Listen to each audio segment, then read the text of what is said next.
ఒక నిమిషం ఉండండి, వస్తాను. తెస్తాను ఉండమ్మా.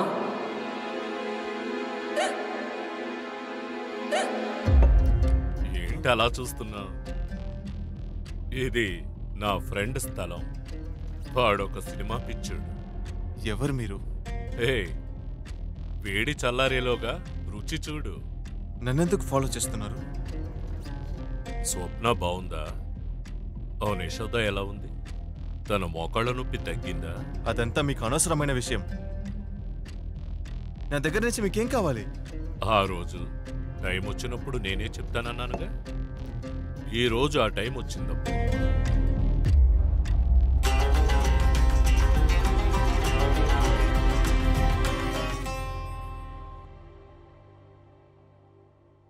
ఇది చూసారా? గ్రామఫోన్. చాలా పురాతనమైనది కదా. ఏమైంది? పర్సు కనపట్టలేదు. ఇంట్లో పెట్టి మర్చిపోయారా? గుర్తులేదు. ఒక్క నిమిషం.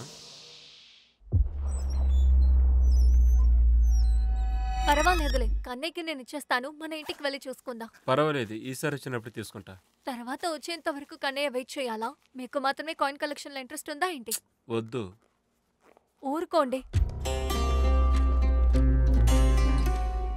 నీ మనసులో చాలా ప్రశ్నలు మెదులుతున్నాయని నాకు తెలుసు.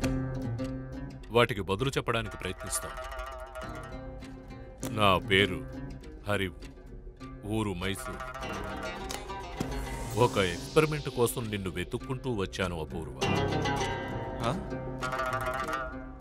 ఎక్స్పెరిమెంటా? నేను ఇక్కడ ఎడిటింగ్ జాబ్ కోసమే వచ్చాను సార్. నేను ఇంకా బయలుదేరుతున్నాను. నేను నీకు 10 లక్షలు ఇస్తాను. నువ్వు తప్ప ఈ పని ఇంకెవరూ చెయ్యలేరు అపూర్వ. నీలో ఒక విచిత్రమైన శక్తి ఉంది అపూర్వ. సాధారణంగా 2-3 నిమిషాలు కళ్ళను బ్లింక్ చేయకుండా ఉండడం కష్టం.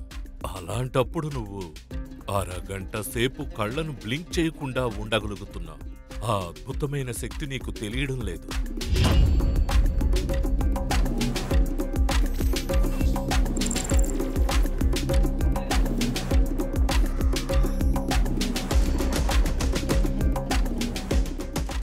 ఇది వ్రేమియా. ఈ ఐ డ్రాప్ ని ఒక్క చుక్క కంట్లో వేసుకుంటే చాలు 33 సంవత్సరాల వరకు పాస్ట్ టైం లైన్కి ట్రావెల్ చేయొచ్చు. నువ్వెప్పుడు బ్లింక్ చేస్తావో అప్పటి వరకు ఆ టైం లైన్లో ఉంటావు. విరేమియా, ఇది టైం ట్రావెల్ కోసం డిజైన్ చేసింది అపూర్వ. దీని ద్వారా నేను ఒక విషయం తెలుసుకోవాలనుకుంటున్నాను. నేను ఎక్కువసేపు బ్లింక్ చేయకుండా ఉండలేను. అందుచేత నిన్ను వెతుక్కుంటూ వచ్చాను. నాకు దీంట్లో అంతా ఇంట్రెస్ట్ లేదు సార్. మీరు వేరే ఎవరైనా చూసుకోండి. నేను బయలుదేరుతున్నాను. మీ నాన్న ప్రాణాలతో ఉన్నాడన్నానుగా, నమ్ముతున్నావా? ఆయన్ని చూడాలన్న ఇంట్రెస్ట్ లేదా నీకు? నేను మీ ట్రాప్లో చిక్కను. నువ్వు మీ అమ్మ చెప్పిందంతా గుడ్డిగా నమ్ముతున్నావా? ఆమె నా ప్రపంచం. మీ నాన్న అసలు ఇంటి నుంచి ఎందుకు వెళ్ళిపోయాడు అదన్నా అడిగావా? ఇంటి నుంచి పారిపోయిన వాడి గురించి తెలుసుకోవాలని అవసరం లేదు. అసలు నిజమేంటంటే అది మీకు అనవసరమైన విషయం. నిజాన్ని తెలుసుకునే ధైర్యం లేదా? మీరు ఎవరు సార్? నా గురించి మా నాన్న గురించి మీకేం తెలుసు? నేను మీ నాన్నకి చాలా దగ్గర వాణ్ణి. నువ్వు అనుకున్నట్టు మీ నాన్నేం పిరికివాడు కాదు.